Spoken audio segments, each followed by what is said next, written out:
बंधुओं, इन सारी परिस्थितियों के बीच में एक क्रांतिकारी नेता पैदा हुआ था जो मारा गया। आज भी ये परिस्थितियां घट सकती हैं, लेकिन कमाल की बात यह है आप लोग राजनीति में दखल नहीं देते हो। आचार्य चाणक्य ने राजनीति को वेश्या कहा है। क्या कहा? अच्छा, वेश्या सुन के बड़ा कठोर लगता है आचार्य चाणक्य को ऐसे शब्द प्रयोग नहीं करने चाहिए थे, लेकिन उसका मकसद तो समझो। आचार्य चाणक्य कहते हैं राजनीति एक वेश्या है और ये मजबूत आदमी का वर्ण करती है। किसका वर्ण करती है? ताकतवर का वर्ण करती है। अगर सज्जन ताकतवर होगा तो किसका वर्ण करेगी? सज्जन का। लेकिन अगर दुर्जन ताकतवर होगा तो किसका वर्ण करेगी? दुर्जन का। आज राजनीति किन्होंने करनी बंद कर दी? बोलो। सज्जन आदमी क्या कहते हैं? हमें राजनीति से कोई लेना देना नहीं है। तो राजनीति किनके हाथ में चली गई भाई? दुर्जनों के हाथ में राजनीति चली गई। और जब दुर्जन के हाथ में राजनीति चली गई तो कानून किसके लिए बनेंगे? बोलो, किसके लिए बनेंगे कानून? कानून बनेंगे दुर्जनों के लिए। अभी आज मैं बयान पढ़ रहा था, अभी की बात है, थोड़ी देर पहले की, मैंने पंडित जी को बताया। अभी मोहन भागवत जी ने एक बयान दिया कि इस देश में समलैंगिकों को भी वही अधिकार प्राप्त होने चाहिए जो आम नागरिकों को अधिकार प्राप्त हैं। समलैंगिकों को वो अधिकार प्राप्त होने चाहिए।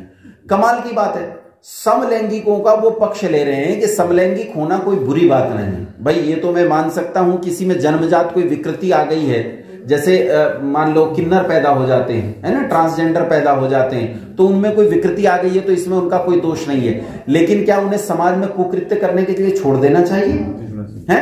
लेकिन ताज्जुब की बात यह है सरकार ने कानून बना दिया उनके लिए, और इस समलैंगिकता को सरकार इस समाज में एक वैधानिक अधिकार दे दिया गया है। लड़का लड़का आपस में विवाह कर सकते हैं और लड़की लड़की आपस में विवाह कर। तो आप खुश मत होना, कल ऐसा हो सकता है कि आपका लड़का कहे कि पिताजी मैं ब्याह करके ले आया, और पता चले कि घूंघट उठाते उधर भी मूंछ दाढ़ी है।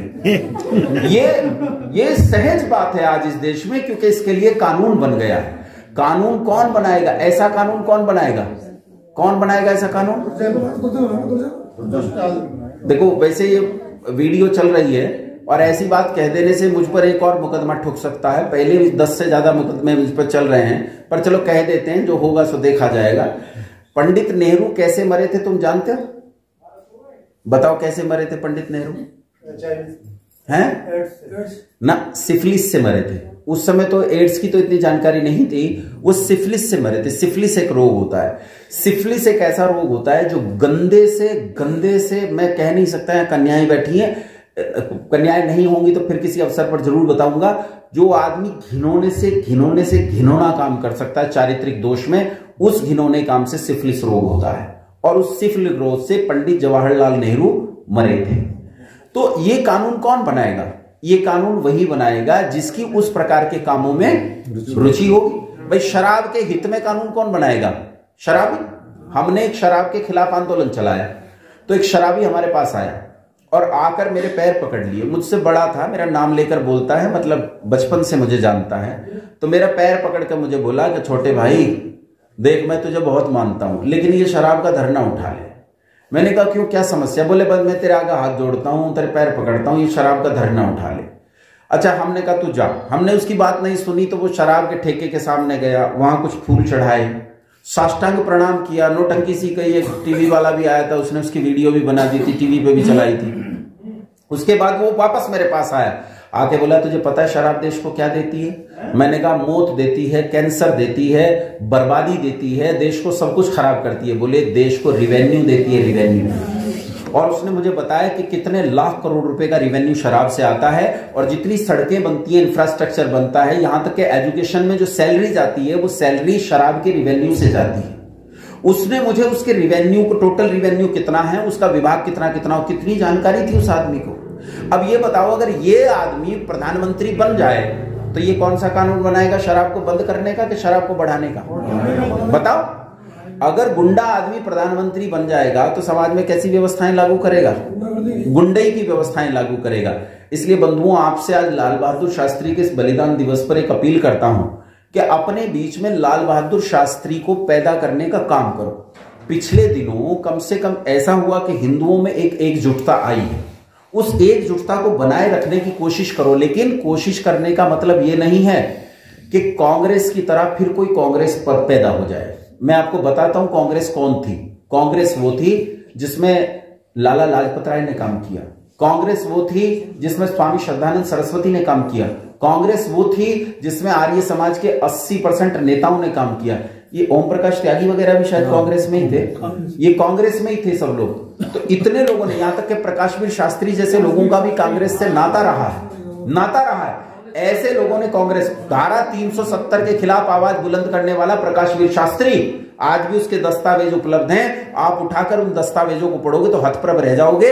इस देश की सारी जुडिशरी मिलकर भी संविधान पर ऐसी गंभीर चर्चा नहीं कर सकती जैसी गंभीर चर्चा प्रकाशवीर शास्त्री ने की। आज भी दस्तावेज मौजूद है। ये लोग कांग्रेस में रहे, तो फिर कांग्रेस कैसी पार्टी थी? याद करो, गुलामी के काल में 2 पार्टी हुआ करती थी। एक का नाम था मुस्लिम लीग और दूसरी का नाम था, बाद में कम्युनिस्ट आदि पार्टी भी पैदा हुई। जनसंघ नहीं था उस समय, जनसंघ नहीं था। जनसंघ बहुत बाद में बना। वो तो श्यामा प्रसाद मुखर्जी पहले से इलेक्शन लड़ते थे, जीतते थे, और वो एक स्वतंत्र विचारक थे हिंदूवाद के। कहीं कहीं दयानंद सरस्वती से बहुत प्रभावित थे, इसलिए वो एक अलग विचारधारा के साथ जीते थे। लेकिन उस समय कांग्रेस एक हिंदूवादी पार्टी मानी जाती थी। बोलो हाँ के नाम। अगर ये हिंदूवादी पार्टी ना होती तो स्वामी श्रद्धानंद सरस्वती इसमें काम करता? बताओ। लाला लाजपत राय काम करता? मैं जिस गुरुकुल को चलाता हूं उस गुरुकुल के जो जन्मदाता हैं, संस्थापक हैं, उनका नाम था आचार्य अभयदेव वेदालंकार। आचार्य अभयदेव वेदालंकार मतलब ये हमारी मातृक परंपराओं में पढ़ते हैं। आप आचार्य अभयदेव वेदालंकार की पुस्तक आपने पढ़ी होगी, वैदिक विनय। पढ़िए वैदिक विनय।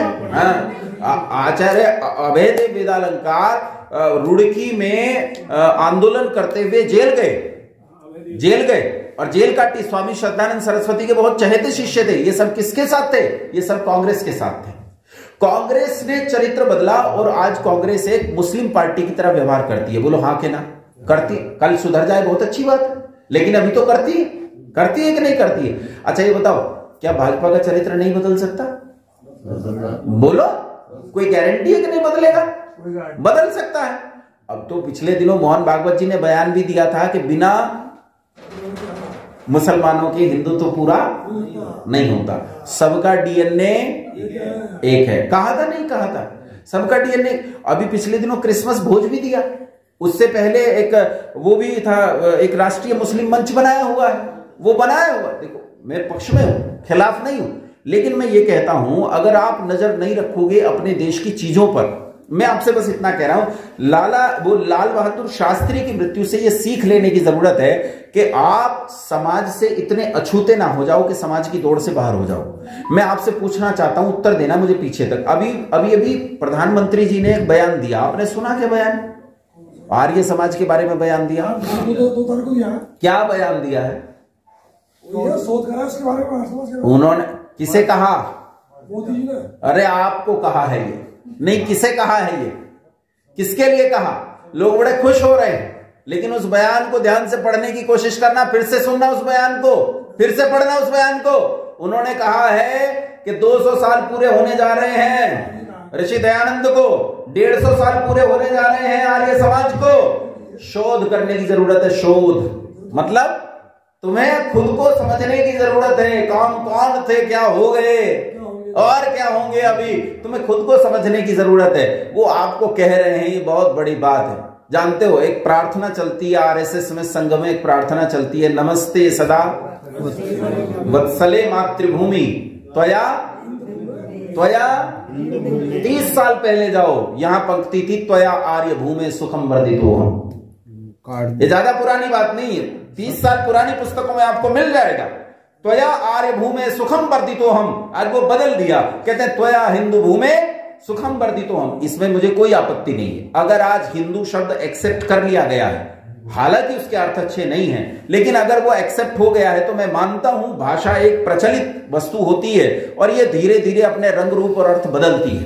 हम भी तो संस्कृत से हिंदी पर आए हैं, तो अगर ये एक भौगोलिक जगह का चिन्ह बन गया हिंदू तो मुझे उसमें कोई आपत्ति नहीं। लेकिन मैं ये कह रहा हूं कहीं शब्द बदलते बदलते चरित्र भी न बदल जाए, कहीं ऐसा ना हो जाए कि चरित्र बदल जाए। जिस समय डॉक्टर हेडगेवार ने आरएसएस को बनाया था, उस समय डॉक्टर हेडगेवार किसके पुत्र थे भाई? सब जानते होंगे, तुम तो जानते ही, और कोई जाने ना जाने, ये एक आर्य समाजी पुरोहित के पुत्र थे। डॉक्टर हेडगेवार एक आर्य समाजी पुरोहित के पुत्र थे, और जब तक डॉक्टर हेडगेवार जिए मैं शर्त लगाकर कहता हूं, चुनौती देता हूं, मैंने वो सारा साहित्य पढ़ रखा है, डॉक्टर हेडगेवार की एक पंक्ति दयानंद के सिद्धांत के विरुद्ध मुझे कोई लाकर दिखा दे, एक पंक्ति। उसने नारा दिया था, जय शिवाजी जय प्रताप। बोलो ये नारा कौन दे सकता है? ये आर्य समाजी विचारधारा का व्यक्ति दे सकता है, जय शिवाजी जय प्रताप। उसने नहीं कहा जयकाराय वीर बजरंगी हर हर महादेव, उसने नहीं कहा, उसने कहा था जय शिवाजी जय प्रताप। ये नारा उस व्यक्ति ने दिया था। उस व्यक्ति के भीतर पीड़ा थी। बाद में गोलवलकर जी के आ जाने पर आरएसएस का धीरे धीरे चरित्र बदला। आज चरित्र कुछ और है। फिर भी जितनी देशभक्ति की भावना है उसका मैं सम्मान करता हूं, प्रणाम करता हूं, नमन करता हूं, लेकिन क्रिसमस भोज का विरोध करता हूं। अभी इसी 25 दिसंबर को इन्होंने क्रिसमस भोज दिया। अच्छा, ये क्रिसमस भोज दे रहे हैं। मैं एक चीज पूछना चाहता हूं, पंडित जी आप भी विचार कीजिएगा, आप जगह जगह जाते हैं, आप तो हमसे बड़े हैं, गुरु तुल्य हैं हमारे, हमने आपसे सीखा। हम क्रिसमस भोज दे रहे हैं, क्या ईसाइयों का मन क्रिसमस भोज से बदलने वाला है? नहीं। बोलो भाई, बदलने वाला है? अच्छा, हम अपने कार्यकर्ताओं के बीच में क्रिसमस भोज दे रहे हैं, इसका मतलब क्रिसमस भोज देने का संदेश हम किन्हें दे रहे हैं? अपने कार्यकर्ताओं को। अगर मैं उस स्तर पर क्रिसमस भोज देता हूं जब मैं पूरे देश का प्रतिनिधित्व करता हूं, तो क्या मेरे कार्यकर्ता छोटे स्तरों पर इस क्रिसमस भोज के आयोजन नहीं करने लगेंगे कल? मैं पूछ रहा हूं आपसे। आपको पता है, अभी एक वीडियो आई, एक ईसाई आदमी ने वीडियो निकाला जो ईसाई विचारधारा से सहमत नहीं। वो कहता है कि 14,000 लोगों को भारत में पर डे धर्मांतरण करने का ईसाई मिशनरियों का उद्देश्य होता है। इसके लिए यूरोपियन कंट्रीज से यहां पैसा आता है। मैं झारखंड के गोड्डा, मुझे समय बता दीजिएगा, झारखंड के गोड्डा क्षेत्र में मैं एक गुरुकुल अभी शुरू किया है मैंने, ज्यादा समय नहीं। पूरा का पूरा इलाका ईसाईकरण की चपेट में है, आदिवासी लोग हैं। आज स्थितियां ये हैं कि वहां चर्चे नहीं हैं, गांव गांव में मंदिर हैं। यानी अब उन्होंने अपनी शक्ल बदल ली। अब वो ये नहीं कहते कि हम ईसा का चर्च खोल रहे हैं, अब वो कहते हैं मरियम मंदिर। ईसा पुराण, क्या नाम है? ईसा पुराण लिखी गई। ईसा पुराण लिखी गई। वो लाल, जैसे पंडित जी ने ये गेरुए कलर की चादर ओढ़ रखी है और पगड़ी बांध रखी है, इसी रंग के कपड़े पहनते हैं। राम स्वरूप का नाम बदलकर वो माइकल डेविड नहीं करते हैं। आजकल वो राम स्वरूप को राम स्वरूप ही रहने देते हैं, कहते हैं नाम मत बदलो, क्योंकि उन्हें डर लगता है फिर से कोई बिरसा मुंडा पैदा न हो जाए। क्योंकि बिरसा मुंडा 25 साल की उम्र में शहीद हुआ, 14 साल की उम्र से काम किया। आज उस इलाके में उन्हें भगवान का दर्जा हासिल है, लोग उन्हें भगवान बिरसा मुंडा के नाम से जानते हैं, और उसने इन ईसाइयों की खाट खड़ी कर दी थी उस इलाके में। मुझे तो आश्चर्य होता है, इस देश में उस टेरेसा को और बिरसा मुंडा को समान रूप से सम्मान दिया जाता है। कैसे समान रूप से सम्मान दिया जा सकता है एक हत्यारिन को जिसने एक पूरी संस्कृति की हत्या कर दी, और भगवान बिरसा मुंडा के बराबर में उसे कैसे रखा जा सकता है? भगवान बिरसा मुंडा वो थे जिन्होंने इस देश के बहुत बड़े वर्ग को ईसाई होने से बचा लिया। आज झारखंड उसकी भयंकर चपेट में है, वहां मुझे कोई काम करता हुआ दिखाई नहीं देता। मैं आज बहुत प्रसन्नता के साथ एक बात कहना चाहता हूं कि उस इलाके में आज भी यदि कोई काम कर रहा है, मैंने दोपहर भी शायद ये चर्चा की थी, आज भी यदि कोई काम कर रहा है, थोड़ा बहुत छिटपुट काम वहां चल रहा है, तो आर्य समाज की बदौलत चल रहा है। आर्य समाज के कुछ लोग वहां काम करते हैं। अभी हमने भी एक गुरुकुल वहां शुरू किया है, देखते हैं उसमें कितना कर सकते हैं। 100 प्रवेश हम ले चुके हैं, 100 प्रवेश वहां कर चुके हैं। पैसा है नहीं, वहां भी स्थितियां बहुत खराब हैं, लेकिन लड़ाई शुरू कर दी है। उनके 300-300 बीघा में चर्चे हैं, 500-500 बीघा में उनकी चर्चे हैं, इतनी बड़ी बड़ी जिनकी आप कल्पना नहीं कर सकते, और पूरा इलाका उन्होंने तब्दील कर दिया है। आज इस देश को आपको बचाने की जरूरत है। अगर आपने लाल बहादुर शास्त्री की हत्या के बाद बने इस देश के प्रक्रम पर दृष्टि नहीं डाली, और आप इस देश के समाज और राजनीति में हिस्सेदार नहीं हुए, तो आप समाज की धारा से अलग कर दिए जाओगे। अच्छा बताओ, आर्य समाज आज समाज की धारा से अलग थलग है कि नहीं? ये तो घर में बैठे हैं, विश्लेषण करने की जरूरत है कि नहीं? बताओ, अलग थलग है कि नहीं है? आपका कोई मूल्य है? नरेंद्र दत्त जी को मैं 3-4 बार देख चुका हूं, युवक हैं, वो कई बार पीड़ा से पीड़ित होकर, आवेशित होकर एक बात कहते हैं कि जो हैं भी राजनीति में वो भी सिद्धांत विद्धांत को मानने वाले हैं नहीं। अच्छा क्या करें, और वहां जाकर मरें? क्या करें? उनकी परिस्थिति ऐसी है कि वो वहां सरवाइव नहीं कर सकते उस काम के बिना, उन्हें रहना पड़ेगा। इसलिए अपनी ताकत बढ़ाओ, आज समय है। मैं पंडित जी से एक बात कर रहा था अभी शाम के समय, भोजन से पहले मैं एक चर्चा कर रहा था कि क्या हम मंत्र को रटते रहें, ओम स्वाहा करते रहें, इसी से काम चल जाएगा, या विनियोग भी करना शुरू करें? क्या इन मंत्रों को आचरण में धारण करने की जरूरत नहीं है? बोलो, है कि नहीं जरूरत? है ना जरूरत। देखो, राम जब अपने घर से चले और लंका तक जब पहुंचे, इसमें 14 साल लगे। कितने साल लगे? 14 साल। मैं कहता हूं आप पैदल चलना शुरू करो। अभी तो एक महापुरुष पैदल चला है, लंका के किनारे से चल के यहां तक आया। कितने साल लगे भाई? बोलो, कितने साल लगे? अरे महापुरुष को वहां कन्याकुमारी से चले और यहां पहुंच गया है, कितने? 3 महीने में पहुंच गया। 3 महीने में वो आदमी यहां पहुंच गया। क्या राम जी इतने धीमे थे कि 14 साल में अयोध्या से लंका तक पहुंचे? 14 साल क्यों लगे? सोचा कभी 14 साल क्यों लगे? 14 साल इसलिए लगे कि जब राम जी चले ना, तो राम जी यूं नहीं जा रहे थे कि उन्हें रास्ता पूरा करना था, अपितु राम जी गुजरे गांवों से, राम जी गुजरे शहरों से।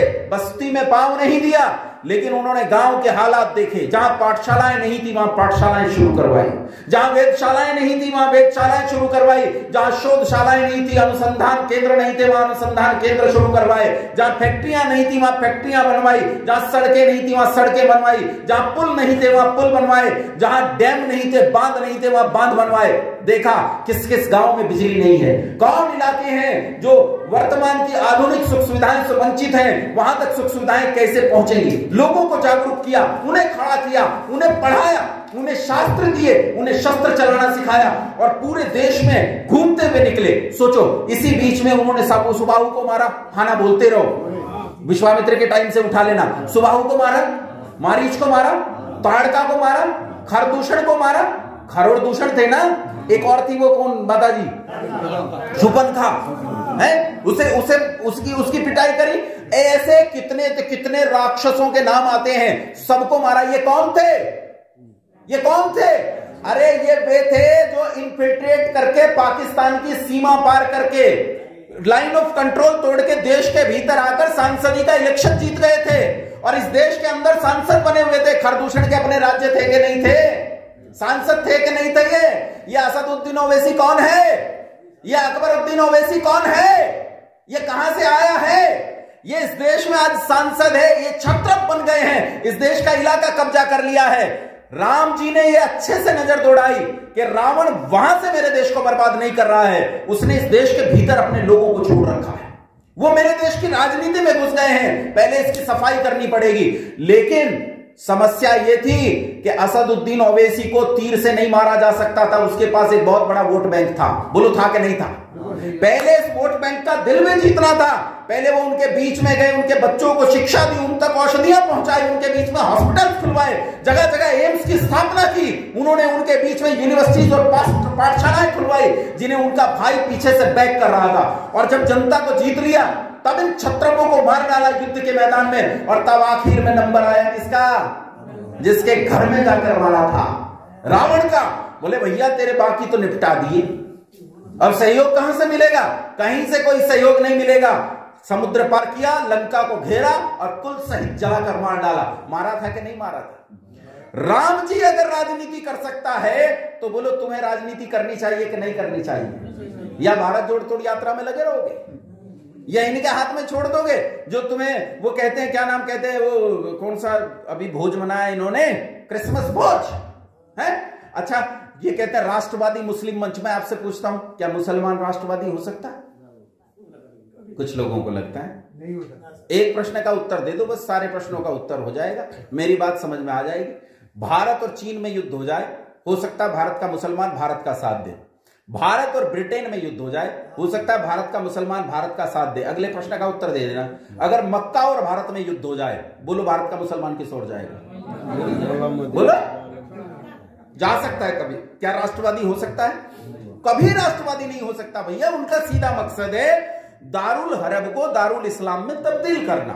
इसी मकसद के साथ वो जीते हैं। इसी मकसद के साथ बिन कासिम ने हमला किया। असल में वो बिन कासिम नहीं, मोहम्मद था। फिर दोबारा हमला किया। आप सोचते हो गोरी, वो गोरी नहीं, मोहम्मद था। फिर हमला किया गजनवी, वो गजनवी नहीं, मोहम्मद था। फिर बाबर नहीं, वो मोहम्मद था। असदुद्दीन ओवैसी नहीं, वो मोहम्मद है। आजम खान नहीं, वो मोहम्मद है। तुम जानते क्यों नहीं हो?